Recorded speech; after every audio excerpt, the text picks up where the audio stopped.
જાજો સમય મારે નથી લેવો. મેં તમને વોટ્સએપમાં શરીફાબેન વિશેની થોડી વાતો, જે એમના જન્મદિવસે 4 ઓગસ્ટે એક વોટ્સએપ ગ્રુપમાં હતી, પ્રમાણમાં ઓછી ભૂલો વાળી, એને મારી પાસે પ્રૂફ ચેક કરાવેલું. એ પેલા પ્રજાપતિ શિલ્પી બુરેઠીએ જે ચિત્ર દોરેલું એની સાથેની હતી, તો એ મેં તમને આપી છે. પણ શરીફાબેન આપણા ગુજરાતી સાહિત્યના એકમાત્ર એવા લેખક છે કે જેમને સાહિત્ય અકાદમીના અનુવાદના પારિતોષિકથી અને સર્જનના પારિતોષિકથી વિભૂષિત કરાયા હોય. મને નથી યાદ કે ગુજરાતીમાં બીજું કોઈ એવું હોય કે જેમને વિનેશભાઈ ખરા, યસ, વિનેશભાઈને છેલ્લે નિર્મલ વર્માની વાર્તાઓના અનુવાદ માટે. તો ચલો આપણી પાસે 2 છે એવા ઉદાહરણો. શરીફાબેનની મુસાફરી ફાર્મસી બાજુ જતી જતી આપણા સુધી પહોંચી આવી છે.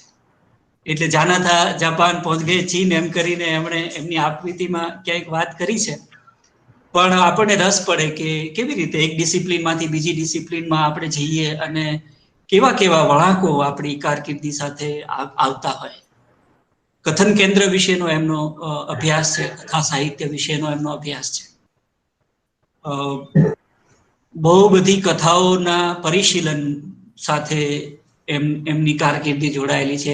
વાચક તરીકેની એમની કારકિર્દી છે, અથવા તો વાચક તરીકેની એમની મુસાફરી છે, એ એટલા બધા વ્યાપક વાચન સાથે જોડાયેલી છે કે મને નથી લાગતું કે ગુજરાતીમાં આટલી બધી વાર્તાઓ વાંચીને કોઈ ગુરુ બેઠા હશે, પણ આ એક ગુરુ છે એ એટલી બધી કથાઓ વાંચીને બેઠા છે અને પચાવીને બેઠા છે. સ્ટીફન ઝ્વેગના વાર્તાઓના અનુવાદો કરીને, કે મંટોની વાર્તાઓના અનુવાદો કરીને, કે ઇંતઝાર હુસૈનની વાર્તાઓના અનુવાદો કરીને જગતભરની વાર્તાઓના પરિચયમાં આ આપણા આજના વક્તા છે. અને એમનો અભ્યાસ છે એ કેવળ એક કર્મકાંડ નથી બન્યો. એટલે કથા સાહિત્યનો એમણે જે અભ્યાસ કર્યો છે એવું કથન કેન્દ્રને લક્ષિત કરતો અભ્યાસ એ પહેલો હતો આપણે ત્યાં. અને હજી તે આમ એક રીતે જોઈએ તો પહેલો જ છે. તો શરીફાબેન, તમારું બહુ જ પ્રેમથી અને બહુ જ આદરથી સ્વાગત કરું છું.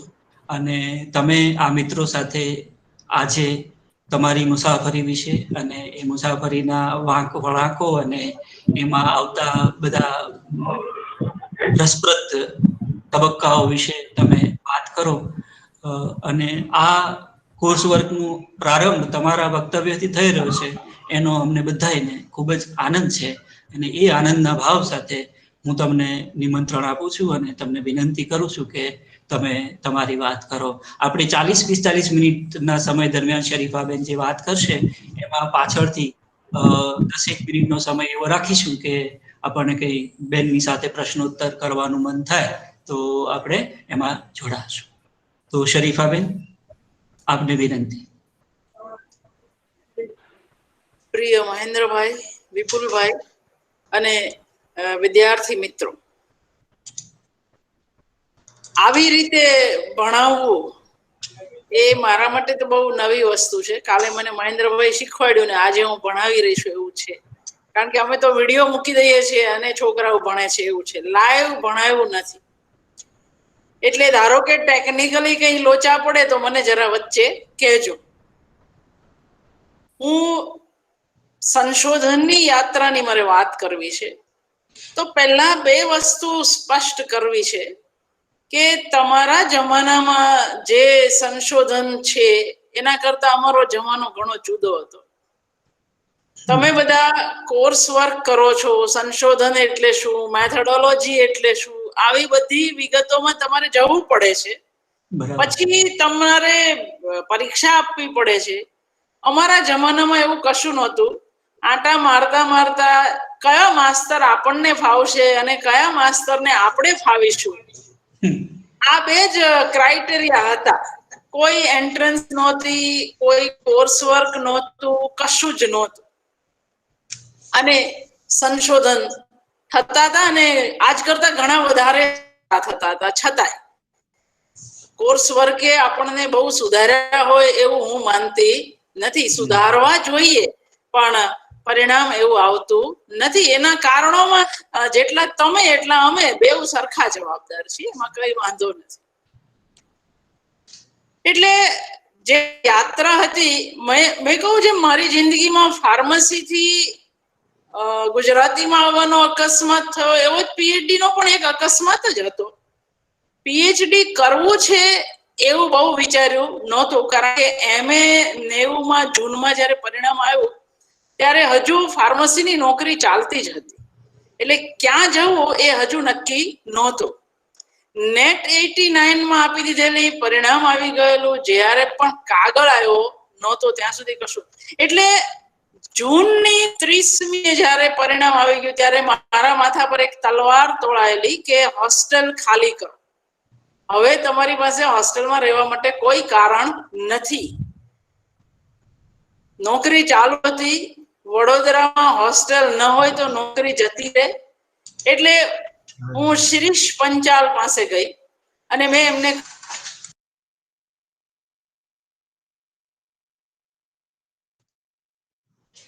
જો આવું કોઈ નહીં કહ્યું હોય કે પીએચડી એટલા માટે કરવું છે કે હોસ્ટેલ એડમિશન જોઈએ છે, અને શિરીષભાઈ નો જવાબ હતો કે એવા કોઈ કારણસર પીએચડી હું ન કરાવું. બીજું, મારી પાસે આ 1990માં જે શિરીષભાઈની નોકરી 66 થી શરૂ હતી, એમની પાસે ક્યારેય કોઈ પીએચડી કરેલું નહીં. મારી છાપ એટલી ખરાબ છે, હું એટલો કડક શિક્ષક છું કે મારી પાસે કોઈ પીએચડી કરતું નથી. પણ 5 વર્ષ ભણ્યા હતા એટલે એટલી ખબર હતી કે ગમે એટલા કડક હોય તો જોઈએ તો આ જ ગુરુ. એટલે મેં લગભગ આખો જુલાઈ એમને વિનવ્યા કે મારે સામાન રોજ બહાર ફેંકી દે એવી વાત થઈ રહી છે, એ જો સામાન બહાર ના ફેંકાવવો હોય તો મને તમે પીએચડી કરાવો. અને ઓગસ્ટમાં એ માન્યા. એમણે કહ્યું કે હું ગુરુ અઘરો છું, વિષય પણ અઘરો જ આપીશ.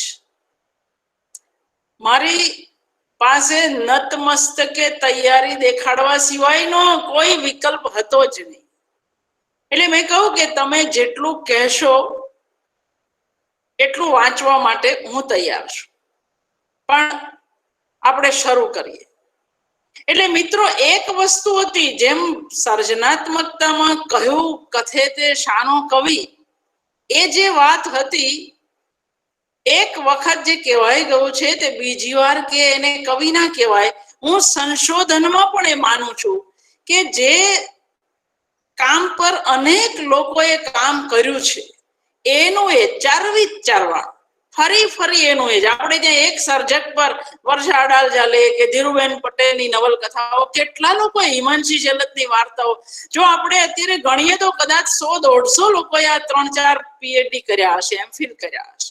એટલે મેં શિરીષભાઈને કહેલું કે થઈ ગયેલો કોઈ વિષય લેવો નથી. જે રસ્તે કોઈએ પગલા ન પાડ્યા હોય એ રસ્તે મારે ચાલવું છે, એટલું નક્કી છે. હવે કયો રસ્તો, એવો વિષય કયો, એની મને ખબર નથી. પણ આ ગુરુઓ ભલા હતા. એમના મનમાં વર્ષોથી નેરોટેલોજી પર કોઈ કામ કરે એવી ક્યાંક મનમાં ચાલતી હશે. એમણે કહ્યું કે નેરેટોલોજી પર કોઈ કામ કરે એવું હું ઈચ્છું છું, પણ શરત માત્ર એટલી છે કે આના વિશેના એકેય પુસ્તક ગુજરાતીમાં નહીં મળે. તમામ પુસ્તકો પરદેશી ભાષામાં જ હશે, અને પરદેશ એટલે કે અંગ્રેજી ભાષામાં.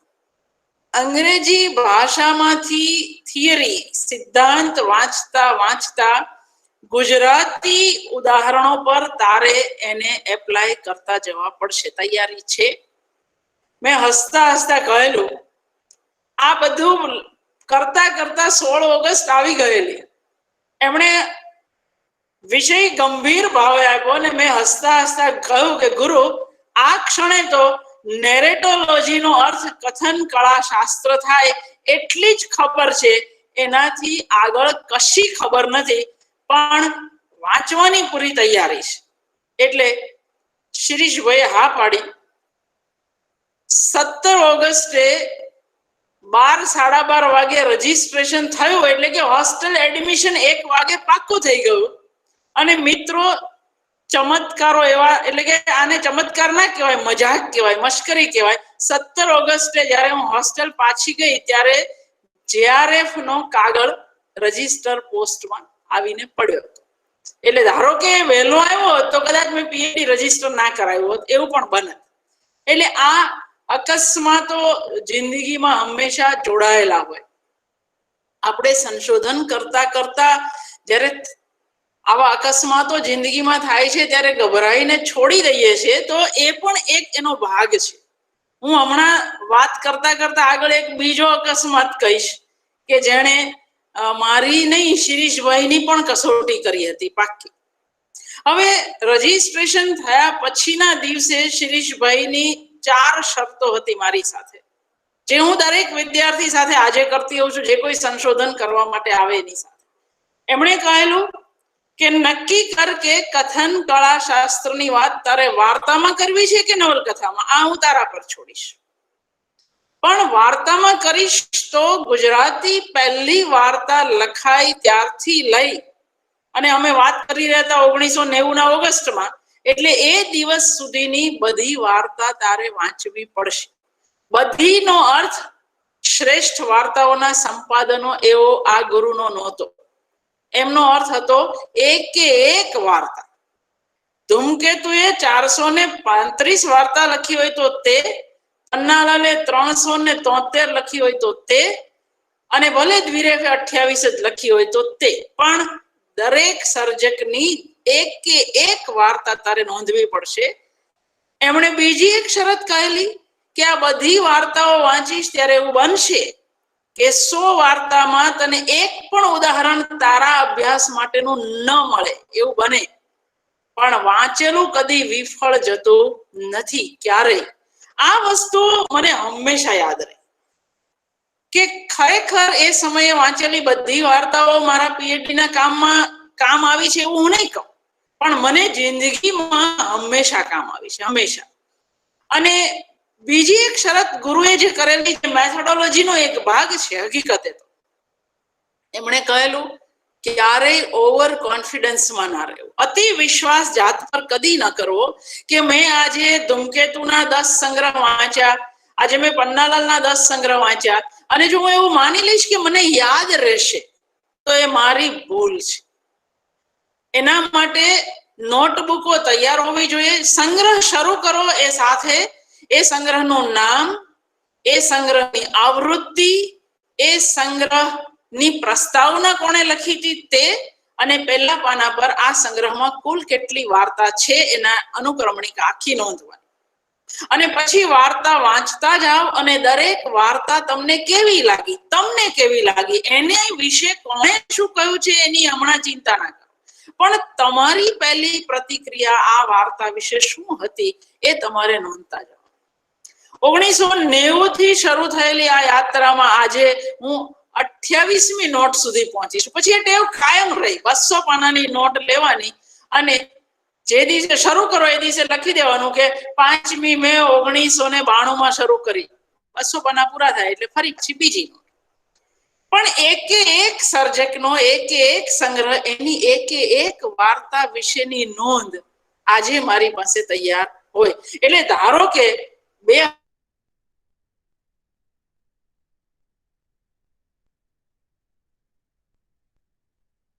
પડે, મારે આખા દેસાઈના બધા સંગ્રહો સુધી જવું ન પડે.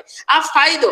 એટલે સંશોધન એ દિશામાં શરૂ થાય કે જે તમને કાયમી ધોરણના એક અભ્યાસુ માણસ બનાવી દે. આ પહેલી શરત શિરીષભાઈની જે મને બહુ જ કામ લાગી. અને મેથોડોલોજીનો એક ભાગ પણ છે કે ધારો કે મને એક વાર્તા PhD નો ફાઇનલ સબમિશન માટેનો જે થીસીસ તૈયાર થઈ રહ્યો છે એમાં મને એ વાર્તા કામ લાગી રહી છે, તો એ વાર્તા કઈ આવૃત્તિમાં હતી, કયા સંગ્રહમાં હતી, એ મારે નોંધવું તો પડશે જ. તો એ સમયે લાઇબ્રેરીમાં પાછા આપી દીધેલા પુસ્તકો મારે લેવા જવા પડે નહીં. આ બહુ મોટો ફાયદો જે એક નાની અમસ્તી શિખામણથી થયો. બીજી શરત હતી શિરીષભાઈની, ખાલી વાર્તાઓ વાંચીને બેસી જવાનું નથી. સમાંતરે તમારે અંગ્રેજી જે ગ્રંથો છે એ ગ્રંથોને તમારે વાંચતા જવાના છે. નેરેટોલોજીની એરિસ્ટોટલ થી શરૂ થયેલી આખી વાત, કારણ કે ત્યારે નેરેટિવ નહોતું, ત્યારે રેટોરિક હતું, બોલવાની કળા. તો રેટોરિક ની અંદર આ બધાએ શું કહ્યું, પ્લેટોએ શું કહ્યું, એરિસ્ટોટલે શું કહ્યું, લોન જૈનસે નથી કહ્યું, પણ પછીના હોરેસે બહુ જ મહત્વની વાતો કરેલી. તો આ વિવેચકોએ શું કહ્યું, ત્યાંથી લઈને નવ્ય વિવેચકો સુધીના બધા જ પુસ્તકો, એ નેચર ઓફ નેરેટિવ હોય, એ અન્ડરસ્ટેન્ડિંગ ફિક્શન હોય, એ લોનલી વોઇસ હોય, આ બધા જ પુસ્તકોમાંથી પસાર થતા થતા તારે એના પ્રકારો અને એ શૈલી વિજ્ઞાન સાથે કેવી રીતે સંકળાય છે એ નોંધતા જવાનું છે. અને આ નોંધતી વખતે સમાંતરે ગુજરાતી ઉદાહરણો જે તું વાંચતી જાય છે એ ક્યાં ફિટ બેસે છે એને તારે શોધતા જવાનું. આ બીજું પગલું. ત્રીજું પગલું એમણે બહુ જ મહત્વનું, એ પણ એટલું જ મહત્વનું કહેલું કે ધારો કે પ્રથમ પુરુષ કથન કેન્દ્રમાં કહેવાયેલી વાર્તા અથવા નવલકથા અથવા તો ત્રીજા પુરુષમાં કહેવાયેલી, એના કેટલા વેરિએશન છે, કેટલા જુદી જુદી રીતે ત્રીજા પુરુષમાં કહે છે અથવા તો કેટલી જુદી જુદી રીતે પ્રથમ પુરુષમાં કહે છે, એ માત્ર પ્રકારો નહીં, ગુજરાતી ઉદાહરણો બધા નહીં મળે. અને એમની વાત સાચી હતી, મને દરેક પ્રકારનું ઉદાહરણ ગુજરાતીમાં નથી મળ્યું. દાખલા તરીકે એક ઉદાહરણ છે ડ્રામેટિક નેરેટિવ, નાટ્યાત્મક કથક. તો આપણે ત્યાં એવી એક જ વાર્તા મળી દ્વિરેફની કે જેની અંદર નાટ્યાત્મક કથન હોય, પણ છતાંય એ એટલી સારી વાર્તા નહીં કહી શકાય. તો એના માટે મને હેમિંગવેની ધ કિલર્સ, મારાઓ નામની વાર્તા એમણે વાંચવાની કહેલી. અથવા તો બીજી એક વાર્તા the girls in their summer dresses, જેનો પછી મેં અનુવાદ કરેલો વાસંતી વસ્ત્રોમાં કન્યાઓ. તો સમાંતરે અંગ્રેજી વાર્તા નવલકથા પણ વાંચવી પડશે. હવે તમારા ચહેરા પર જે ભાવ છે એ જ ભાવ મારા ચહેરા પર પણ ત્યારે આવ્યો જ હશે, કારણ કે આપણે બધા કાઠિયાવાડની નિશાળમાં ભણેલા, જ્યાં આગળ કોઈ દાડો થેન્ક યુ પણ અઠવાડિયે એકવાર સાંભળ્યું હોય એવો અંગ્રેજી આપણું કેવું પાકું એ આપણને બધાને ખબર. પણ મને એક ફાયદો પેલો જાતિથી જાપાને કરેલો, 4 વર્ષ ફાર્મસી અંગ્રેજીમાં ભણવું પડેલું ફરજિયાત, જે બહુ કડવું લાગેલું, પણ એનો ફાયદો મને અહીં મળ્યો. અંગ્રેજી વાંચવામાં તકલીફ થતી હતી પણ ઓછી થતી. પણ શિરીષ પંચાલે બીજું એક બહુ જ ગુરુપાઠ ભણાયો કે જેણે પણ અંગ્રેજી વાંચતા શીખવું હોય એને 2 રસ્તા લેવાના. એક, કાં તો જેને પોપ્યુલર નોવેલ કહેવાય છે, જેમ્સ હેડલી ચેઝ હોય, શેરલોક હોમ્સ હોય, કાં એ વાંચ, અથવા તો દુનિયાભરના અંગ્રેજી નાટક વાંચ. મેં બીજો રસ્તો પસંદ કર્યો. દુનિયાભરના અંગ્રેજી નાટકો, નાટકની ભાષા કેવી હોય, સંવાદો હોય, એને કારણે અંગ્રેજી તમને પ્રમાણમાં થોડું જલ્દી આવડે. એટલે મિત્રો 1990 અને 91 હું કેટલા રસ્તે એક સાથે ચાલતી હતી. હું ગુજરાતી વાર્તાઓ વાંચતી હતી, હું બહુ બધા અંગ્રેજી નાટકો વાંચી રહી હતી, અને ત્રીજા નંબર પર હું અંગ્રેજી વાર્તાઓ અને નવલકથાઓ એ પણ વાંચતી હતી, અને સમાંતરે આ બધું જ નોંધતી હતી. એની અંદર લગભગ હું પન્નાલાલ પાસે પહોંચી ગુજરાતીમાં, અને અંગ્રેજીમાં લગભગ ક્લિન્થ બ્રુક્સ પાસે પહોંચી. એટલે મારી 200 પાનાની 4 નોટ લગભગ લખાય, અને શિરીષભાઈની રૂમમાં થેલા પડ્યા હતા. હું, રાજેશ, સમીર વગેરે બહાર કશેક ગપ્પા મારતા મારતા કેન્ટીન સુધી નીકળી ગયેલા. પાછા આવ્યા ત્યારે પેલી બેગ નહીં, થેલો નહીં, અને સાથે સાથે 1.5 વર્ષની મહેનત રૂપ બધી જ નોટ પણ નહીં. એટલે પહેલો આઘાત કે હવે કદી પીએચડી કરવું નથી. અને એક આખો મહિનો, જેને આપણે કે માણસ મરી ગયાનો શોખ, એવો શોખ હતો. એ એક આખો મહિનો વાંચ્યું જ નહીં, કશું જ ન વાંચ્યું. લગભગ 28 દિવસ ગયા આવા પછી શિરીષ પંચાલે બોલાવી. આ ગુરુ ક્યારેય કોઈને ધીમેથી કહેવામાં માનતા જ નહીં. બરાડો પાડીને સીધું કહ્યું, તું નક્કી કરી લે, કાં ઘરે જતી રહે અને કાં ભણવાનું નક્કી કર, બે માંથી એક, નહીતર હું તારું રજીસ્ટ્રેશન કેન્સલ કરું છું. એ દિવસે રાત્રે ઘરે ગયા પછી જાતને પૂછ્યું કે તારી પાસે કોઈ બીજો રસ્તો છે? ફરીથી એકડે એકથી શરૂ કરવા સિવાયનો કોઈ રસ્તો છે? જાતે જવાબ આપ્યો કે બીજો કોઈ, આમાં કોઈ શોર્ટકટ નથી, કારણ કે આ મારી મહેનત હતી, મારે જ ફરી કરવી. એટલે હું ઈચ્છું કે તમારા કોઈ સાથે આવો અકસ્માત ના થાય, પણ સંશોધકે આ પણ તૈયારી રાખવી પડે. જેમને મારી પાસે પીએચડી કર્યું મિનળ દવે, એમણે આખું બીજું પ્રકરણ જ્યારે મને મોકલ્યું, અને બહાદુર એવા કે એમણે ઝેરોક્સ નહીં કરાવેલો અને એક કુરિયરમાં કદી મને ન મળ્યું, એટલે એમણે આખું બીજું પ્રકરણ ફરી કરવું પડ્યું. અને ત્રીજું પ્રકરણ એમણે મને મોકલતા પહેલા એમના પડોશમાં ઉધઈ લાગીને એ ઉધઈ એમના ઘરમાં આવી. એ જ્યારે ત્રીજું પ્રકરણ ઝેરોક્સ કરાવવાની તૈયારી કરતા હતા ત્યારે ઉધઈએ કશું બચાવેલું નહીં. તો આવા અકસ્માતો ખાલી મારી સાથે જ થાય એવું નહીં, બીજા લોકો સાથે પણ થાય. એટલે સંશોધકની જે કસોટીઓ છે એ માત્ર પુસ્તક મેળવવા, માત્ર ગુરુને પાસેથી સમય મેળવવો, ગુરુ સમયસર વાંચી આપે એટલા પૂરતી કસોટીઓ નથી હોતી. આ કસોટીઓના બીજા અનેક પ્રકારો પણ હોય છે. મને કોઈ પૂછ્યું દ્વિરેફની વાર્તા કઈ? દ્વિરેફની એક પ્રશ્ન નામની વાર્તા છે, જે બહુ જ નબળી વાર્તા છે હકીકતે, પણ એ વાર્તામાં આખો સંવાદથી બધી વાત ચાલે છે. પણ ઉત્તમ સંવાદમાં કહેવાયેલી વાર્તાઓ તો ફરી પાછી પરદેશ પાસે જ આપણે જવું પડે. પછી બે ઉત્તમ ગડાએ એક વાર્તા કરી છે, પછી આપણે વાત કરશું.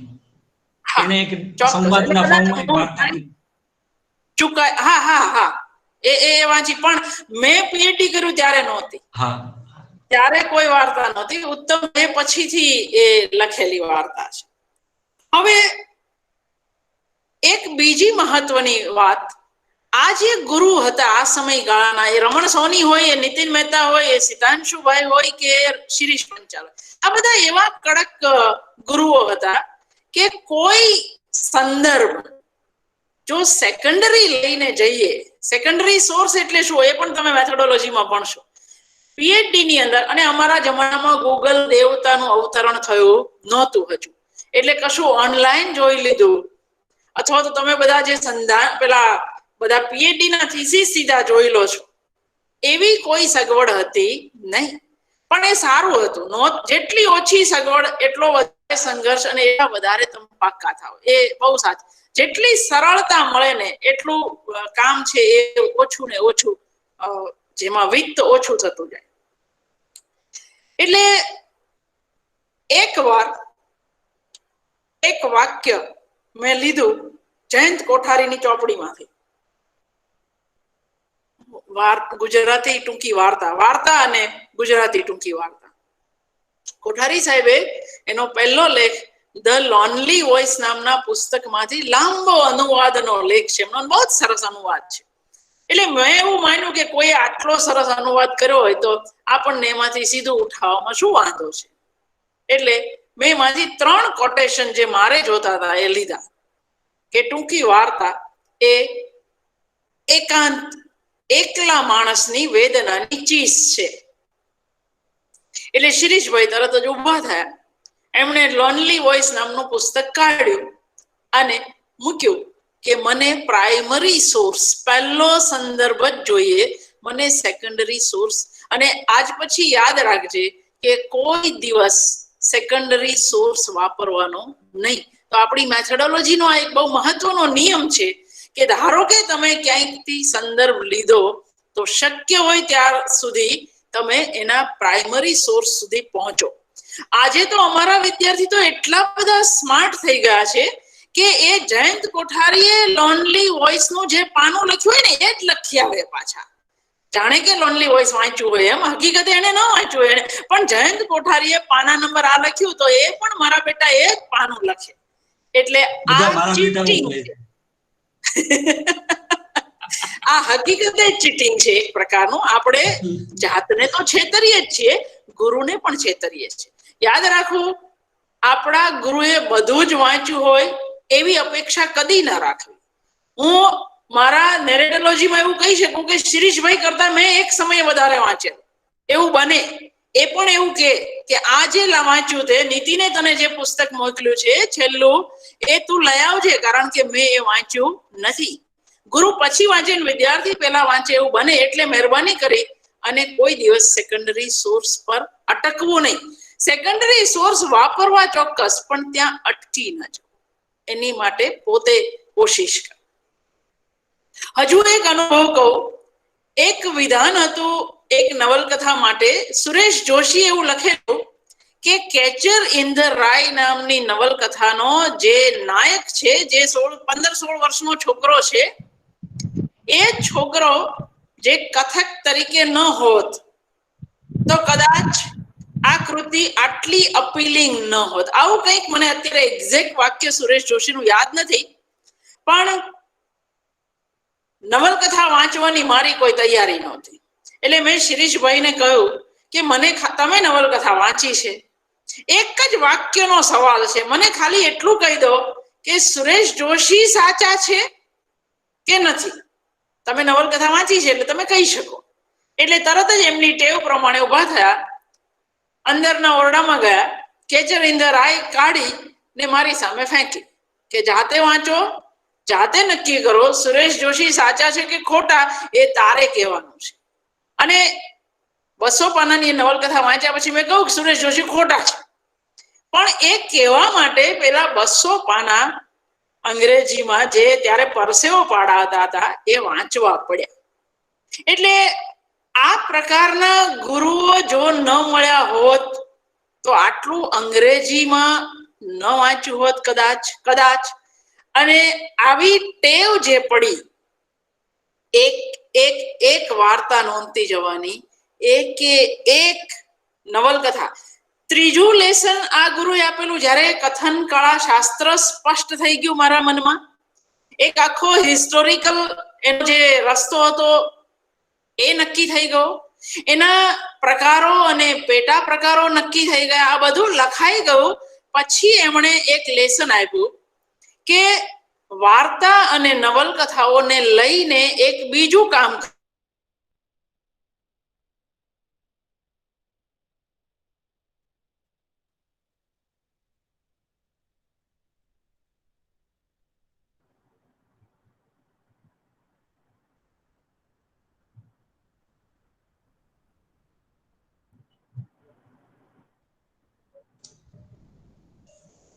શરીફાબેન નો અવાજ આવે છે?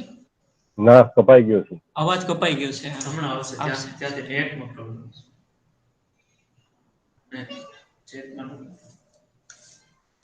તમે બોલો, તમારો અવાજ આવશે. એમનો અવાજ નથી આવતો, આવી જશે પાછો.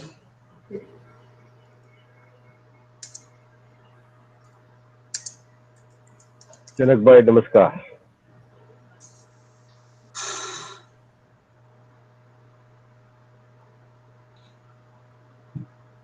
શરીફાબેન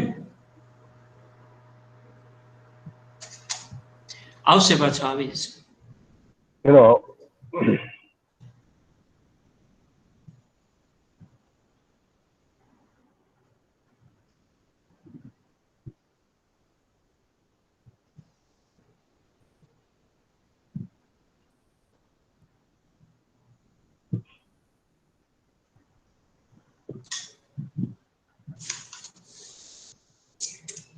જનકભાઈ મજામાં ભાઈ?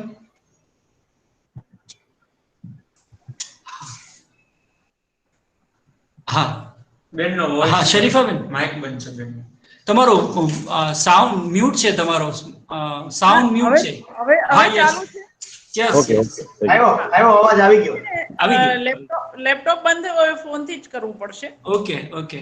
હા, તો આપણે જે વાત કરતા હતા, હું છેલ્લો મુદ્દો ભૂલી ગઈ, મને યાદ કરાવો જરાક. આપણે શેની વાત કરતા હતા? હા, એમણે એક લેસન આપ્યું કે હવે પ્રકારો ખબર છે, ઉદાહરણો ખબર છે, તો હવે એક પ્રક્રિયા તું શરૂ કર કે ધારો કે માનવીની ભવાઈ છે. માનવીની ભવાઈ જેને યાદ હશે એને, એનું પહેલું પ્રકરણ પ્રથમ પુરુષમાં છે, પહેલું પ્રકરણ. અને પછીથી પન્નાલાલના કોઠાડા પણ એને કદાચ કહ્યું હશે કે આ પહેલા પુરુષમાં ચાલે નહીં, અને એ બીજા પ્રકરણથી ત્રીજા પુરુષમાં થઈ ગઈ છે. એટલે શિરીષભાઈએ 2 નવલકથા આપી, એક સરસ્વતી ચંદ્ર અને એક માનવીની ભવાઈ, અને 5 વાર્તાઓ આપી કે આ જે પહેલા પુરુષમાં કહેવાય છે એને તું ત્રીજા પુરુષમાં લખ, અને જે ત્રીજા પુરુષમાં કહેવાય છે એને તું પહેલા પુરુષમાં લખ. એના આધારે કથન કેન્દ્રની અનિવાર્યતા એવો એક આખો મેં ટોપિક કર્યો, એના આધારે કર્યો કે આ એક એવી પ્રયુક્તિ છે જે મન ફાવે એમ સર્જક પસંદ ન કરી શકે, મન ફાવે તેમ ફેરવી પણ ન શકે.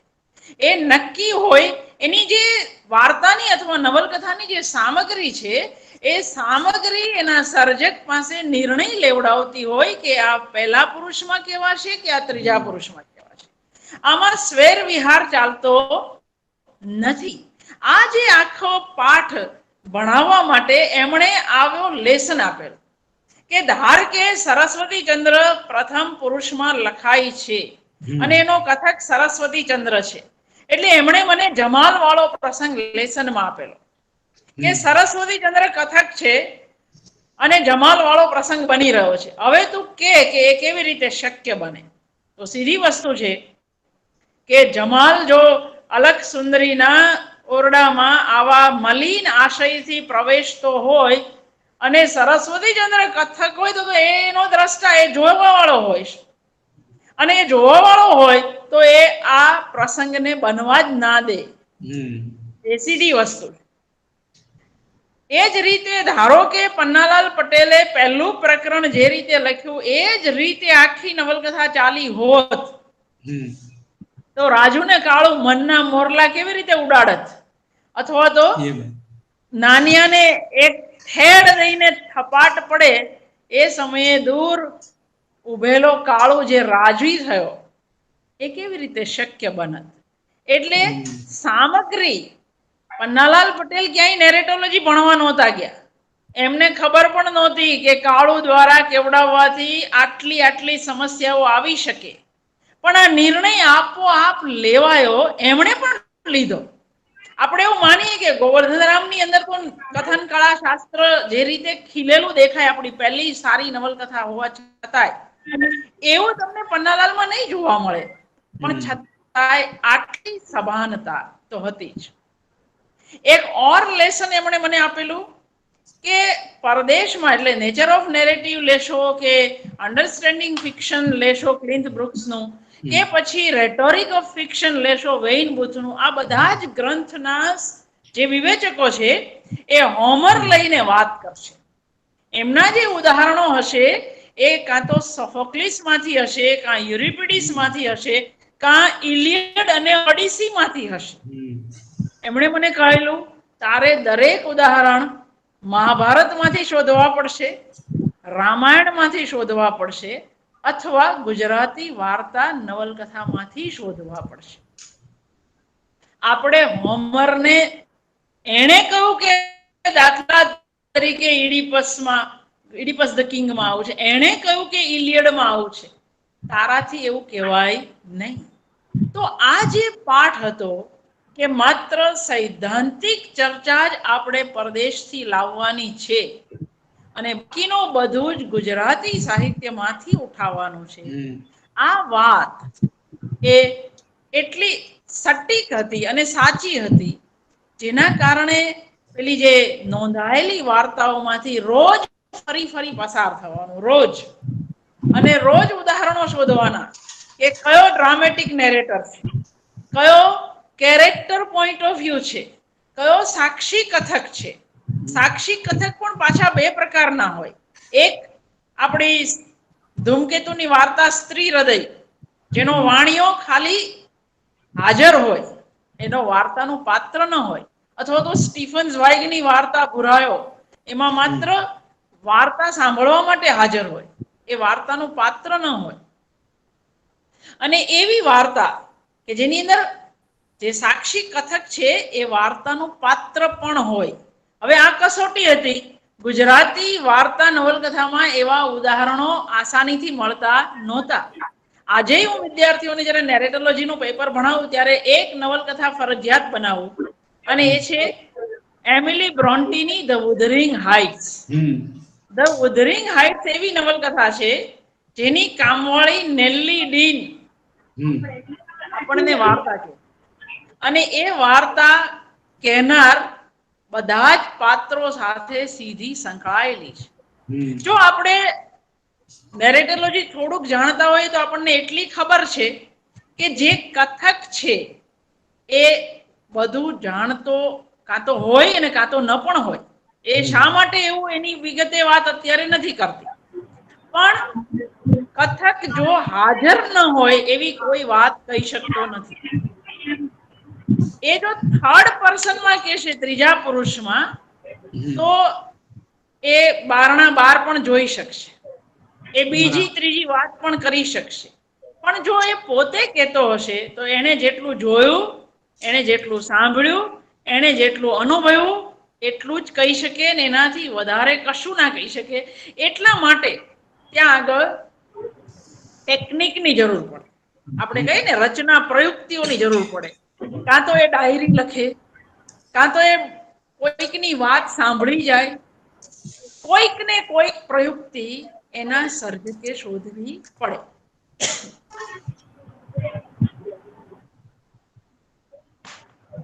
તો આ જે બધી વાતો છે એ બધી વાતમાં 4 વસ્તુ મહત્વની સંશોધક માટે છે.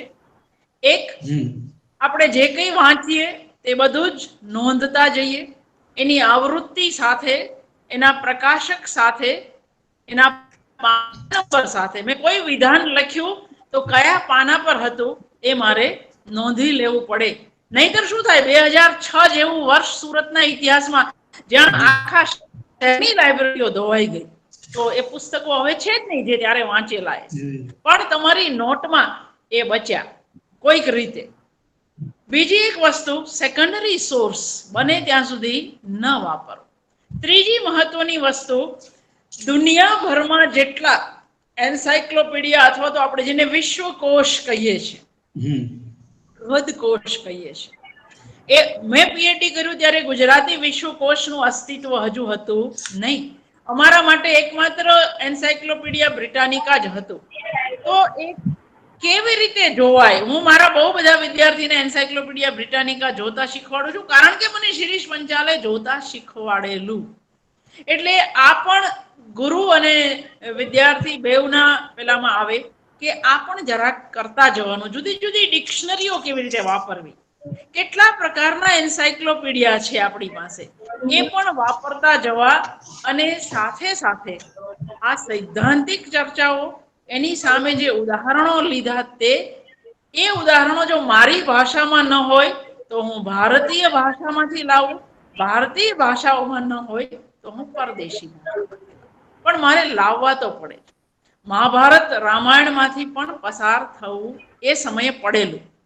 તો પ્રશ્ન એ છે કે ધારો કે તમે કલ્પના કરો કે આ બધું કરતા તમને આજે 5 વર્ષ આમ ઓફિશિયલી આપે છે ને 6ઠું વર્ષ બધા મોટા ભાગના માંગે છે, પણ આ બે વસ્તુ ખોટી છે. ઓગસ્ટ 1790 શરૂ થયેલું મારું પીએચડી, જે દિવસે બાબરી મસ્જિદનો ઢાંચો તૂટ્યો તે દિવસે હું સિનોપ્સિસ સબમિટ કરવા વડોદરા ગયેલી, એટલે 6 દિવસ ફસાઈ ગયેલી, એટલા માટે મને બરાબર યાદ છે. અને 93ના ડિસેમ્બરમાં મેં આ થીસિસ સબમિટ કરી દીધેલો. હવે 6 મહિના મળે છે, અમને વધારે મળતો 10 મહિના મળતો. તો 3 વર્ષની અંદર હું કઈ સુપરમેન નહોતી, પણ મેં મારા 18 કલાક આ સમયમાં આપેલા. કમનસીબ એક વધારાનું હતું કે 1991ના ડિસેમ્બરમાં મને સુરતમાં નોકરી મળી, એટલે પેલું જે સંપૂર્ણ પીએચડી ને સમર્પિત હતા એ પૂરું થઈ ગયું. અને અઠવાડિયાના 22 લેક્ચર એ સમયે એમટીબીમાં લેવા પડતા હતા. તો તો પછી રાત જગવો જેને આપણે કહીએ છીએ, એ રાત જગા શરૂ થયા જે કદી પૂરા ન થયા. આજે હવે હું 3 વાગે જ સૂઉં છું, મને કોઈ દિવસ 3 વાગ્યા પહેલા રાત્રે ઊંઘ આવતી નથી. એનું કારણ પેલું પીએડી એ જે પાડેલી ટેવ. એટલે સંશોધકને સમય નથી એવું કહેવાનો અધિકાર નથી, સંજોગો નથી એવું કહેવાનો અધિકાર નથી, પુસ્તકો નથી મળતા એવું કહેવાનો પણ અધિકાર નથી. આ એવો રસ્તો છે જે તમે પસંદ કર્યો છે. તમને કોઈએ, આપણે કહીએ ને કાઠિયાવાડમાં કે તમારી સાસુના કોઈએ સમ નહોતા આપ્યા કે પીએચડી કરો, પણ જો કર્યું એ તમારી પસંદગી છે તો હવે એને બિલકુલ જે રીતે કરવાનું હોય એ રીતે જ કરવું પડે. એટલી લગન, એટલી મહેનત, બિલકુલ પરસેવો જ પાડવો પડે તો પીએચડી કરવાનું. રમત વાત માટે સંશોધક થવું નહીં ક્યારેય. કારણ કે મેં આગળ કહ્યું કથે તે શાનો કવિ, એ જેટલું કવિને લાગુ પડે એટલું જ સંશોધકને લાગુ પડે. 10 લોકોએ કહ્યું એ જો મારે ઉતારવાનું હોય તો અવતરણ ગ્રંથ બને, સંશોધન ગ્રંથ ના બને. અને આજે અવતરણ ગ્રંથોના ઢગલા થઈ રહ્યા છે. એટલે વધારે ચિંતા થાય કે મહેરબાની કરીને આપણે અવતરણ ગ્રંથ નથી આપવાના, આપણે સંશોધન ગ્રંથ આપવાનો છે. આ મારી યાત્રા છે, આ મારી રીત છે કામ કરવાની. અને આ મારા ગુરુની રીત હતી કે માત્ર સિદ્ધાંત નહીં, એ સિદ્ધાંતને બેવ રીતે અપ્લાય કરો. વાર્તા નવલકથા પણ કરો અને એના પ્રકારને એ રીતે અપ્લાય કરો કે ખરેખર સામગ્રી સર્જક પાસે નિર્ણય લેવડાવે કે ન લેવડાવે એ પણ નક્કી કરો. તો આ બધી બાજુથી, જેને કહીએ ને કે દરેક દિશામાંથી વિષયને ઊંડળમાં લઈ અને પછી તમે પેન ઉપાડો. પેન ઉપાડ્યા પછી પહેલો ડ્રાફ્ટ એ તમારો પીએચડી નો સંશોધન ગ્રંથ નથી. મેં 3 વાર લખ્યા. ત્રીજો ડ્રાફ્ટ એ મારો ટાઈપમાં ગયેલો, જેને ત્યારે કમ્પ્યુટર નહોતા આવ્યા હજુ, એટલે વડોદરામાં ટાઈપ થાય. રાજેશ પંડ્યા બિચારો રોજ ભૂલો જુએ, ટાઈપિસ્ટ પાસે રાજેશ જતો, હું ના જતી કારણ કે હું સુરતમાં હતી. તો મિત્રોની પણ આની અંદર એટલી મદદ મળે, ગુરુની પણ મળે, પણ એ ક્યારે મળે? જ્યારે તમે યાત્રા પૂરી કરી રહ્યા છો ત્યારે. એના પહેલા જે કંઈ કરવાનું છે એ તો આપ મુવા વગર સ્વર્ગ ના મળે એવી આ સંશોધનની શરત છે કે એમાં જાતે બધી જ મહેનત જાતે જ કરવી પડે. એમાં બીજું કોઈ આપણા વતી મરી શકતું નથી. અને આ સ્વેચ્છા મૃત્યુ છે, જાતે પસંદ કરેલું છે. તમે જાતે નક્કી કર્યું છે કે મારે પીએચડી કરવું છે. એટલે આટલી વાત કર્યા પછી એક છેલ્લી આ મહિનાની વાત કે સંશોધન કદી પૂરું નથી થતું. હું આ મહિને 2 નવલકથાનો અનુવાદ કરી રહી હતી. એક બસ્તી ઇંતજાર હુસેનની અને બીજી રાહી માસૂમ રઝાની આધા ગામ. હવે હું ને તમે જે માહોલમાંથી આવીએ છીએ ત્યાં આપણને તાજિયા ખબર હોય અને એનાથી વધારે કશી ખબર ના હોય. આધા ગાંવ એવી નવલકથા છે જેમાં મોહરમ એ મેટાફર છે. તો પછી હું એની અનુવાદક નથી રહેતી, મારે સંશોધન પણ કરવું પડે કે શિયા કોણ કહેવાય, સુન્ની કોણ કહેવાય. એટલે હું 2 વિદ્વાનો પાસે બેઠી અને શિયા અને સુન્નીનો ભેદ સમજી પછી તાજિયા, આપણે ત્યાં તો માત્ર આપણે શેરીમાં તાજિયા જોયા હોય અથવા તો એની પાણી પીવડાવતા લોકો જોયા હોય, આપણે ક્યારેય લખનઉનો માહોલ નથી જોયો. તો મિંબર શું કહેવાય, એનો જે લાણ છે પ્રસાદ શું કહેવાય, આ બધી જ વિગતો. શા માટે 5મી મોહરમ અને 8મી મોહરમ બહુ મહત્વની, સોજખાની કોને કહેવાય અને ઇમામ વાળો કોને કહેવાય. તો અનુવાદ કરતા કરતા અચાનક જ જાણે કે હું સંશોધન કરતી હોઉં એવું ફરી એકવાર લાગે. એટલે સંશોધનની યાત્રા જિંદગીમાં કદી પૂરી થતી નથી, એ છેલ્લા મહિનામાં ફરી એકવાર મને સમજાય. તો થેન્ક યુ વેરી મચ. હવે તમારા કોઈ પ્રશ્નો હોય તો ચોક્કસ આપણે એના જવાબ આપીએ. શરીફાબેનને જે વાત કરી છે એની સાથે તમારા મનમાં જે પ્રશ્નો રચાયા હોય એ તમે ચોક્કસ પૂછો. હું પહેલા એક પૂર્તિ કરી દઉં, અથવા તો આપણા કાર્યક્રમના પ્રકલ્પમાં યોગાની યોગે એવું થયું છે કે શરીફાબેને શિરીષભાઈની વાત કરી, એમના ગુરુ. તો શિરીષભાઈ 15મી આપણને વાત કરવાના છે. વાહ, એમણે હા પાડી છે અને આનંદ આનંદ. આપણી સાથે વાત કરવાના છે. અને એમના વિદ્યાર્થી મિનળબેન એ પરમ દિવસે આપણી સાથે વાત કરવાના છે. ઓકે, એક આખી એટલે એટલે રિસર્ચર્સ ટ્રાયોલોજી કહીએ આપણે. અને મિનળબેન તમને જે વાત કરશે એમાં તો બહુ મજા આવશે કે એમના પહેલા પીએચડી ગાઈડ સુરેશ જોશી હતા, બીજા પીએચડી ગાઈડ શિરીષ પંચાલ હતા અને ત્રીજી પીએચડી ગાઈડ હું છું એમની. એટલે 3 તમને ત્યાં મળશે એક જ વ્યક્તિમાં. તો ચલો, સરસ. આપણા માટે એક સરસ શરૂઆત થઈ છે. તમારા કોઈના પ્રશ્નો હોય તો પહેલા પૂછો, પછી એકાદો પ્રશ્ન મારે પણ થોડો જે સિદ્ધાંત એમની પાસે છે એના સંદર્ભમાં પૂછવો છે. તો આપણે ખુલ્લું મૂકીએ આ સેશન, અને 1, 2, 3 પ્રશ્નો જો આવી જાય. જેને પ્રશ્ન પૂછો એ માઇક ઓન. જેને પ્રશ્ન પૂછવાનો હોય એ પોતાનું માઇક ઓન કરશે અને પ્રશ્ન પૂછશે. જીતેન્દ્રભાઈ. અલ્પાબેન, તમારો અભ્યાસ કથા સાહિત્યનો છે, તમે પણ કંઈક પૂછી શકો. તૃપ્તિબેનનો અભ્યાસ પણ કથા સાહિત્યનો, ફિક્શનનો છે, એ પણ કંઈ પૂછી શકે. તમે પ્રશ્ન તૈયાર કરો, હું ઊભી થઈ. હા.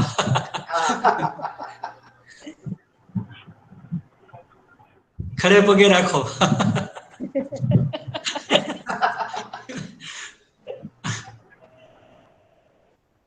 આ લોકો પ્રશ્ન વિચારે ત્યાં હું એક પ્રશ્ન બેન પૂછી લઉં. બિલકુલ, બિલકુલ. મને રસ એવો પડ્યો કે તમે ટૂંકી વાર્તાના કથન કેન્દ્ર વિશે અભ્યાસ કર્યો, એટલે તમારે આમ ફિક્શનના 2 મોડમાં જવાનું થયું. એટલે નાના સ્કેલના સ્ટોરી ટેલિંગમાં તમારે જવાનું થયું, અને નવલકથાઓનો સ્કેલ છે મોટો સ્કેલ, એનો અભ્યાસ તમે સમાંતરે ચાલુ રાખ્યો. એટલે હવે મારો પ્રશ્ન એવો છે કે આ સ્કેલ જે છે કથાના, એની સાથે તમે આ કથન કેન્દ્ર વાળી વાતને જ્યારે પેરેલલ જોતા જતા હતા વાર્તામાં અને નવલકથામાં, મારા મનમાં તો ત્રીજો નાટકનો પણ મામલો છે કે સ્ટોરી ટેલિંગનો આખો જે આ આપણો કસબ છે, એ જ્યારે સ્વરૂપો બદલાય ત્યારે જે રીતે કામ કરતો હોય છે. તો તમારો અભ્યાસ ટૂંકી વાર્તાનો હતો અને નવલકથાઓમાં તમે પેરેલલ જોતા જતા હતા. wuthering heightsની તમારી પાસે ડિવાઇસ છે, તમને ખબર હતી. તો તમારું નિરીક્ષણ શું છે કે હવે નવલકથા વિશે કોઈને કામ કરવું હોય, દાખલા તરીકે કે આવતા દિવસોમાં નવલકથાના કથન કેન્દ્ર વિશે કોઈને અભ્યાસ કરવો હોય, તો એને તમારી કયું માર્ગદર્શન હશે, અથવા તમે એને કઈ ટિપ્સ આપશો? એક જયેશ ભોગાઈતાએ તથાપિનો એક વિશેષાંક કરેલો નેરેટોલોજી પર. કથન કરો. એમાં મેં નવલકથા પર, એટલે એણે મને વાર્તા વિશે લખવાનું નહીં કહેલું, એમણે મને નવલકથામાં કથન કેન્દ્ર એવો જ વિષય આપેલો હતો, અને એ મેં નવલકથામાં જ લખ્યો છે. નવલકથામાં કથન કેન્દ્ર એ જ રીતે લખ્યો છે, અને શક્ય એટલી દેશી પરદેશી 2 નવલકથા એમાં લીધેલી છે. પણ એક વસ્તુ તમે જે નાટકનું કહ્યું ને, એટલે શિરીષ પંચાલ એવા ગુરુ છે જે આમાં પણ બક્ષે નહીં. એટલે મારી પાસે એમણે એકાંકી અને નાટકો પણ મંચાવેલા, અને એમણે એક ઉદાહરણ મને અત્યારે યાદ આવે છે, ઉમાશંકર જોશીનું 12 ટકોરા નામનો એકાંકી. એની અંદર ધારો કે નાટ્યકાર પાસે એ સ્ટેજના સૂચનો આપી શકે, બીજા બધા લાઇટના ને એવા સૂચન આપી શકે, પણ ફલાણી સ્ત્રી ના મનમાં શું ચાલતું હતું એ તો એક્શન દ્વારા જ આવે. પણ 12 ટકોરામાં ઉમાશંકરે એના મનની પરિસ્થિતિ વિશે એક વિધાન એક અંશમાં કરી દીધેલું છે. એટલે શિરીષભાઈ ત્યારે કહેલું કે આવા ઉદાહરણો પણ આપણે જોવાના, કે નાટ્યકાર જો આવી ભૂલ કરે, આને ભૂલ કહેવાય, કારણ કે નેરેટોલોજી ની દ્રષ્ટિએ ડ્રામેટિક અને નેરેટિવ 2 આખી વેઇન જ જુદી છે, 2 રૂપ પ્રકાર જ જુદા છે. એટલે નાટ્યકારની જે શરત છે કે બધું એક્શન દ્વારા જ, ડાયલોગ દ્વારા જ આવવું જોઈએ, અને કોઈ જગ્યાએ લેખક વચ્ચે ન આવવો જોઈએ. તો ક્યારેક નાટ્યકાર આવી ભૂલ કરતો હોય તમે ચેખવના લાંબા લાંબા પેલા જોશો ત્યાં તમને આ દેખાશે. હા, એટલે હા. શિરીષ પંચાલે આવા ઉદાહરણો સાથે આ વાત મારી પાસે કરાવડાવી છે અને મારા પુસ્તકમાં એ છે પણ ખરું કે બરાબર. ડ્રામેટિક વેઇનમાં કેટલું ધ્યાન રાખવું પડે. અને જો કોઈને નવલકથામાં કામ કરવું હોય તો એમણે 3 અંગ્રેજી નવલકથા અચૂક વાંચવી પડે. એક the Sound and the Fury ફોકનરની, જે બરાબર. શિફ્ટિંગ પોઈન્ટ ઓફ વ્યૂ ની વાત કરે છે. બીજી wuthering heights જે મેં કહી તે, અને આપણી ટાગોરની ઘરે બાહિરે, એ 3 નેરેટર દ્વારા આવે, અને યયાતિ ખાંડેકરની.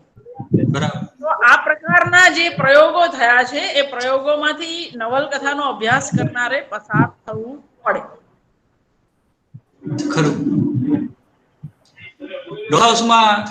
ડોલ્સ હાઉસમાં એવું એક દ્રશ્ય છે કે જેમાં પેલી ને મનમાં જે બધી મૂંઝવણો ચાલે છે, તો એ મૂંઝવણો ડિસ્ક્રાઇબ તો થઈ, એટલે ડિસ્ક્રિપ્ટિવમાં તો જવાનું નથી, એટલે ત્યાં એક દ્રશ્ય છે નૃત્યનું, અને એ નૃત્ય એ ફરવી જોઈએ એનાથી વધારે ગતિમાં ફરે છે.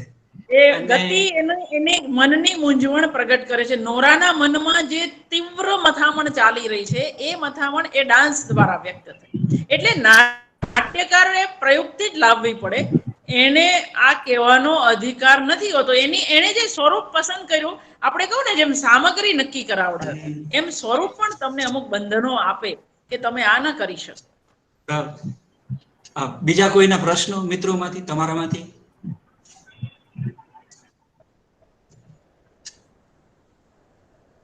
અલ્પાબેન, આરતી, અશ્વિન, અશોકભાઈ, સંજય, રિદ્ધિ, ગોતી નામ લે છે હો સાહેબ. પણ સંશોધકને પ્રશ્ન ન થાય તો માનવું કે હજુ સંશોધન શરૂ થયું નથી. સાચી વાત, નમસ્કાર. સાચી વાત. પ્રશ્ન થવો જ પૂછીને માથું પીકી નાખે. હા, હું હંમેશા એટલા માટે એક ઉદાહરણ આપતી હોઉં છું કે અમને નીતિન મહેતા એકવાર ભણાવતા કહેલું કે કઈ પ્રશ્ન હોય તો કહો, અને પછીના 2 ક્લાસ જેના હતા એ બધા ગુરુ પાછા ગયેલા. નીતિન મહેતા 3 કલાક અમારા ક્લાસમાં રહેલા, 3 કલાક. એટલે હકીકતે એ ગુરુને પણ તો જ આનંદ થાય જો વિદ્યાર્થી પ્રશ્ન પૂછે.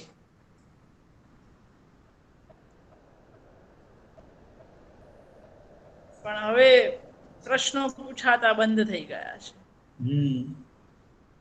તમને મેથોડોલોજીનો કોઈ પ્રશ્ન હોય તોય પૂછો. હા, અશ્વિન, તમારે કઈ પૂછવું છે પૂછો. આશીષભાઈ ને પૂછો. સોરી, આશીષભાઈ. નમસ્કાર બેન. હાલો, આઈ એમ ઓડિબલ? હા, બોલ. આવે છે, અવાજ આવે છે. હાજી બેન, મને એક ઈ પ્રશ્ન છે કે આપે તો બહુ બહોળું આપનું વાંચન અને સંશોધન છે, તો ભારતીય અને પાશ્ચાત્ય જે વાંચન છે આપનું બહોળું છે, ખૂબ આપે એમાં કર્યું છે સંશોધન. તો મને એક એવું પૂછવાનું મન થાય કે આ ભારતીય અને પાશ્ચાત્ય સાહિત્યમાંથી આમ સત્વતાની દ્રષ્ટિએ તમને કેવું લાગે છે? નવલકથા કે વાર્તાઓ છે તો એ શેમાં જોવા મળે છે? મારો એક એવો પ્રશ્ન છે. હું પહેલા તો એક સ્પષ્ટતા કરું કે હું જ્યારે સાહિત્ય પાસે જાઉં ને ત્યારે મને ભાષા નડતી નથી, નડવી જોઈએ નહીં. મને નડતી નથી એમ નહીં. લેંગ્વેજ કદી બેરિયર એટલે કે અવરોધક બળ બને જ નહીં. મને જેટલો ચેખવ ગમે, જેટલો ઇબ્સન ગમે, એટલા જ ઉમાશંકર ગમે, એટલા જ ટાગોર ગમે.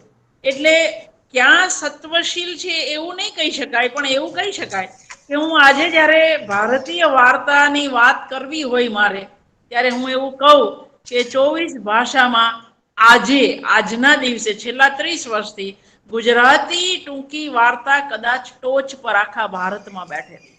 આટલી ઉત્તમ વાર્તાઓ ભારતની એક પણ ભાષામાં લખાતી નથી.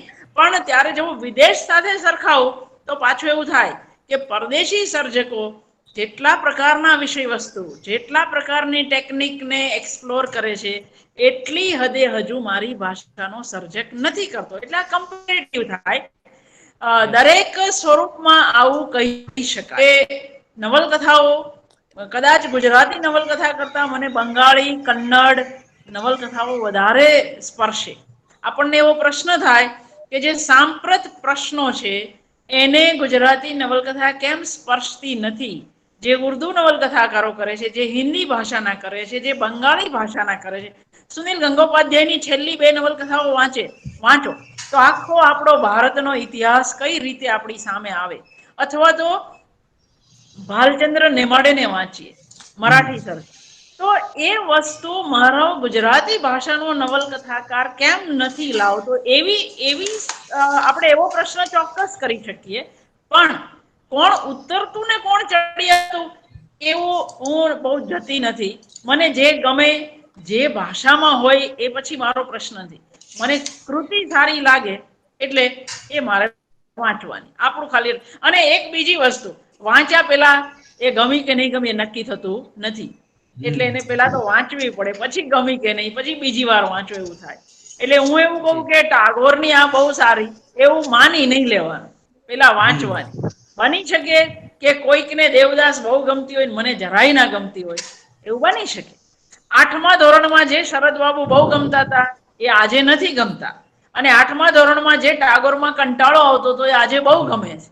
તો બદલાયેલી રુચિનું ધોરણ, તમારી અભ્યાસે તમને જે અમુક પ્રકારની સમજ આપી એના આધારે તમારું આ સતત બદલાતું રહે. એટલે વાંચતા રહેવું એ જ એકમાત્ર રસ્તો છે નક્કી કરવા માટે પણ. જી, થેન્ક યુ. બરાબર. અલ્પાનો અવાજ નથી આવતો, પણ એને પ્રશ્ન પૂછ્યો છે કે એનો પ્રશ્ન એને ટાઈપ કર્યો છે, હું વાંચી સંભળાવું બેન. એને એવું પૂછ્યું છે કે માનવીની ભવાઈ નવલકથામાં બાવાજીની લંગોટી પ્રકરણમાં વાલો ડોસો કથન કરે છે, એ વાર્તા કહે છે. તો એની નોંધ એવી છે કે એણે એના અભ્યાસમાં એવું નોંધ્યું તાર્યું છે કે ગૌણ પાત્ર પણ ઘણી વખત કથક તરીકે આવીને જીવન દર્શન આપી જાય છે. તો એને એવું પૂછ્યું છે કે આ કથનને કેવા પ્રકારનું કથન કહેવાય? નહીં, એમાં વાલો ડોસો કથક નથી થતો. એને કઈ ફરી એકવાર વાંચ.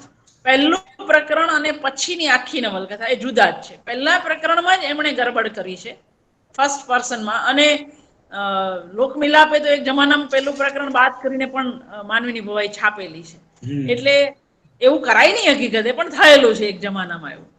પણ વાલા ડોસાને એને રજૂ કઈ રીતે કર્યો છે, ને કે અલ્પાબેન ફરી એકવાર જોજો, એ ત્રીજા પુરુષમાં જ ચાલી રહી છે. એટલે કે આપણે જેને ઓમનિશિયન્ટ ઓથર, સર્વજ્ઞ લેખક કહીએ છીએ ને, એ સર્વજ્ઞ લેખક જ એ પ્રકરણ પણ શરૂ કરે છે, અને પછીથી તો કોઈ પણ આવીને કહી જાય. એટલે એને આપણે ટેમ્પરરી એને ટેમ્પરરી પણ સર્વજ્ઞ કથક, ધારો કે એક પાત્ર પાસે થોડીક વાર્તા કરાવડાવે તો એ કરાવી શકે, એમાં કોઈ વાંધો નથી, એમાં કોઈ જ વાંધો નથી. પણ એના કારણે એ વાલા ડોસા એના નેરેટર નથી થઈ જતા. નથી, એ નથી, મને બરાબર યાદ છે, વાલા ડોસા નેરેટર નથી બની જતા એના કારણે. એટલે કેવું થાય કે વાત થતી હોય ને પછી 2 પાત્રો વાત કરવા માંડે તો એ પાત્રો તો થોડી વાર માટે કથક થઈ ગયા. એટલે તમે આ બેનને કહેજો કે મેં મારી ચંપાનો વરનું જે એનાલિસિસ કર્યું છે એમાં મેં બતાવ્યું છે કે આ પાત્ર વિશે આપણને કોણ કોણ કહે છે કે આ લક્ષ્મી છે એ કેવી છે, એ આપણને કોણ કોણ કહે છે. તો એક તો એ એની ઘોડિયામાં સૂતેલી દીકરી સાથે સંવાદો કરે છે, પછી બહારની 2 સ્ત્રીઓ વાતો કરે, અને તમને એના રૂપ વિશે, અને હવે એનું રોળાઈ ગયેલું રૂપ એના વિશે, અથવા તો આવી તો બીજી સ્ત્રી પાકી નથી ચંપાની માં જેવી. તો એ જે છે એ સંવાદો આવશે, બધું જ આવશે, પણ છેલ્લે તો ઉમાશંકરે પોતે આ વાર્તા કહેવાનું પસંદ કર્યું નથી. એમણે સર્વજ્ઞ, એટલે કે પોતે સર્વજ્ઞ લેખક દ્વારા કોઈ પાત્ર દ્વારા કેવડાવી નથી. એનો અર્થ એવો નહીં કે વચ્ચે કોઈ પાત્રોના સંવાદો નહીં આવે. એ એમણે શોધેલી ટેકનિક છે કે એ 2 પાત્ર દ્વારા ચંપાની માના વ્યક્તિત્વને આપણી સામે ઉઘાડવા માંગે છે. એક પ્રશ્ન રિદ્ધિએ ટાઈપ કર્યો છે કે નાટકમાં કથન કળામાં કેવી કેવી વિવિધતા જોવા મળી. બેને અભ્યાસ કથા સાહિત્યનો કર્યો છે, એટલે નાટકો વિશે એમણે, નાટકના કથન વિશે એમણે એવા નિરીક્ષણો નહીં કરાવે, પણ છતાં આપણે પ્રશ્ન એમને પૂછીએ કે નાટકમાં કથન કળામાં કેવી કેવી વિવિધતા જોવા મળી. એક તો પહેલા તો કથન શબ્દ આવશે એટલે એ નેરેટિવ સાથે જ જશે, ડ્રામેટિક સાથે નહીં જાય. આ પહેલી વસ્તુ. એટલે નાટકની અંદર જે હશે એ સંવાદ દ્વારા અને અભિનય દ્વારા જ આવશે. ત્યાં સીધું કોઈ કથન જે આવે છે એ કાઉન્સમાં જે ડાયરેક્ટર માટેની સૂચનાઓ છે એટલું જ નેરેશન આવી શકે, બાકીનું નેરેશન નહીં હોય, બાકીના ડાયલોગ હશે અને એ ડ્રામેટિક વેઇનમાં સીધા જતા રહેશે. એટલે નાટકમાં કથન એવું કહી શકાશે નહીં. નાટકના સંવાદો એવું કહો તમે, અથવા તો જો કથન પ્રવેશું, જે મેં બારણે ટકોરાનું ઉદાહરણ આપ્યું તે, તો પછી એ નાટ્યકારની નબળાઈ થશે. કારણ કે પોએટિક, નેરેટિવ અને ડ્રામેટિક આ ત્રણ, હા એક વસ્તુ છે કે આ બધાની વચ્ચે મેઘધનુષ જેવા સંબંધો છે, મેઘધનુષના રંગો જેવા. એમાં વોટરટાઇટ કમ્પાર્ટમેન્ટ નથી, એટલે નેરેટિવ પોએટ્રી છે આપણે ત્યાં, અને લિરિકલ નોવેલ પણ છે. એટલે એક સ્વરૂપ, એક ધારા બીજી ધારામાં જાય છે, એક વિધા બીજી વિધામાં તો જાય છે. ડ્રામેટિક પોએટ્રીની જ્યારે વાત કરો તો ખંડ કાવ્યો છે. એટલે ખંડ કાવ્યની અંદર નેરેશન ક્યાં આવ્યું? આપણે, મને અત્યારે દેવિયા પેલું વસંત વિજય યાદ આવે છે. નહીં નાથ ન જાણો કે સવાર છે. એ પંક્તિ કોણ બોલ્યું? માદ્રી બોલી. કાંતે માદ્રી પાસે બોલાવડાવી. તો નેરેટિવ પોએટ્રી વિશે એક આખો આપણે ત્યાં અભ્યાસ પણ થયેલો છે, અને ટી.એસ. એલિયટનો એક આખો લેખ પણ છે. પણ છતાંય જ્યારે કથનની વાત આવશે ત્યારે આપણે નેરેટિવ સાથે સીધા બંધાયેલા છીએ, ડ્રામેટિકમાં આપણે નહીં જઈએ. બરાબર. કારણ કે સાહિત્યના પ્રકારો વોટરટાઇટ નથી માનતા અને મેઘધનુષના રંગની જેમ એકબીજામાં ભળતા રહે છે. એટલે આપણે જ્યારે નેરેટિવની વાત કરું છું ત્યારે મારે કવિતામાં પણ મેં કાંતના ઉદાહરણ પણ લીધેલા છે અને ઉમાશંકરના એકાંકીના ઉદાહરણ પણ લીધા છે. પણ સરવાળે મારે કહેવાનું એ છે કે આ વાત, આ ચર્ચા અહીંયા આગળ ગૌણ બને છે, અહીં આગળ મેજર બને છે. બીજા કોઈને કંઈ પૂછવું છે? અલ્પા, તમારું સાઉન્ડ આવી ગયો? મ્યુટ, માઇક અનમ્યુટ થઈ ગયું? અશ્વિન, ઓકે, અમે એવું રાખ્યું હતું કે આ પૂરું થાય ત્યારે કોઈ પણ એક વિદ્યાર્થીને આભાર માનવાનું કહેશું, એટલે બધાય જાગતા રહેવાનું.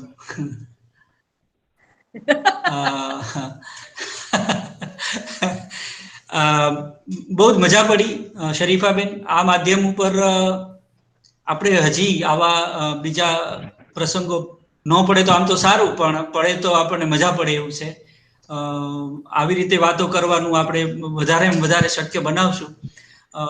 અશ્વિનને હું વિનંતી કરું કે આપણા બધા વતી આજે એ શરીફાબેનનો આભાર માને અને આપણે પછી આ કાર્યક્રમને આજે વિરામ આપીએ.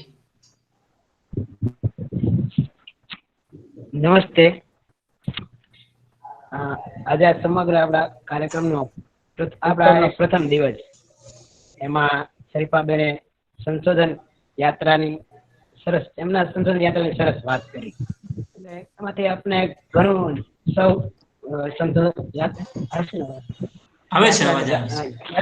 યાત્રિકોને જાણવા મળ્યું, એટલે આનંદ થયો અને મજા પડી. તો હું અમારા મહા વિશ્વવિદ્યાલય વતી અને ગુજરાતી ભાષા સાહિત્ય ભવન વતી આપનો હૃદયપૂર્વક આભાર માનું છું. અને મને જનકભાઈ પણ જોડાયા છે. આ આખું બધું આવડ્યું એટલે મહેન્દ્રભાઈનો આભાર, કારણ કે મને આ નહોતું આવડતું. જનકભાઈ પણ આવી ગયા છે બોટાદથી, એમનો પણ સ્વાગત છે.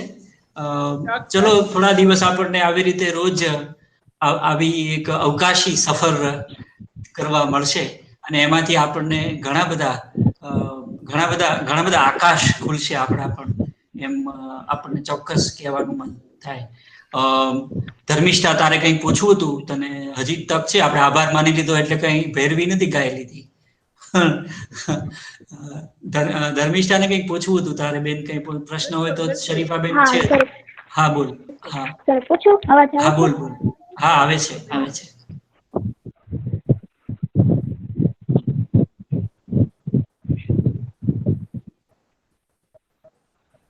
આવે છે ધર્મિષ્ઠા, તારો અવાજ. મારામાં ધર્મિષ્ઠા લેફ્ટ એવું આવ્યું. ઓકે, તો એ વિલીન થઈ ગયા. ચલો, કાળના પ્રવાહમાં બધા પરપોટાઓ ઘડીક ઘડીક ઘડીક આવીને પાછા વિખરાઈ જાય છે. પણ આ બધા વતી ફરીથી અમે બધા શરીફાબેન તમારો આભાર માનીએ છીએ. આ એક મોટો વર્ગખંડ બની જાય છે અને એ આપણને થોડા બૃહદ પરિપ્રેક્ષ્યમાં પણ આપણને થોડાક વધારે નાના બનાવે છે. આપણે જેમ વધારે નાના બનીએ એ આપણા લાભમાં છે. એટલે યુનિવર્સલી જે વિદ્યા પ્રવર્તન થાય છે એનો મહિમા આજે પહેલા દિવસે અને અખંડ આપણે રોજે રોજ જ્યારે ભણીએ છીએ. અને ભણવાનું તમને બધાને ખબર છે કોઈ પૂરું થવાનું જ નથી. શરીફાબેન આજે ભણે છે, હું આજે ભણું છું અને અમે એકબીજા પાસે શીખીએ છીએ. બધા પાસેથી શીખવાના છે. તો આ શીખવાની એક આખી પ્રવૃત્તિ છે, એનું નામ જ વિદ્યા છે. અને એનો મહિમા આજે પહેલા દિવસે આવી સરસ રીતે થયો, એનો આનંદ અહીંથી વ્યક્ત કરું છું. દીપપાલભાઈએ આખી વાતમાં ટેકનિકલ સપોર્ટ કર્યો છે. બેન નમસ્તે. નમસ્તે ભાઈ, હું એ જ વિચારતી હતી કે તમે ક્યાં ગાયબ છો. અહીંયા જ છો. એ આ બધું હમું કરતો હતો. તો ઓકે બેન, ખૂબ મજા પડી. પાછા મળશું. તમને ક્યારેક વચ્ચે ઇન બિટવીન મન થાય તો મને કહેજો. આપણે આ કાર્યક્રમની વિગત હું તમને મોકલું છું. ચોક્કસ ચોક્કસ. મને એમ થાય કે આજે જોડાવું છે. હું રોજ જોડાઈશ તમારામાં. જરૂર. Most welcome. હું તમને રોજ લિંક મોકલીશ. ચોક્કસ. Thank you. આવજો બધા. Thank you all. વિપુલભાઈ આપજો.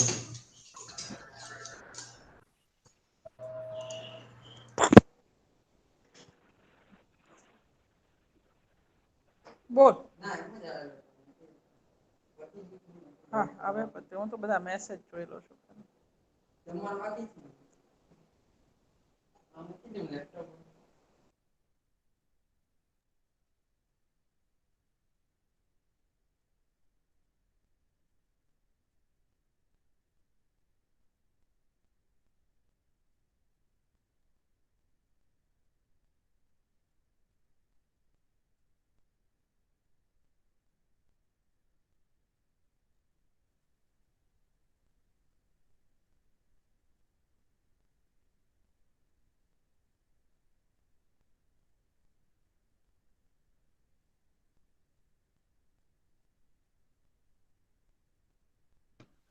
મજામાં સાહેબ?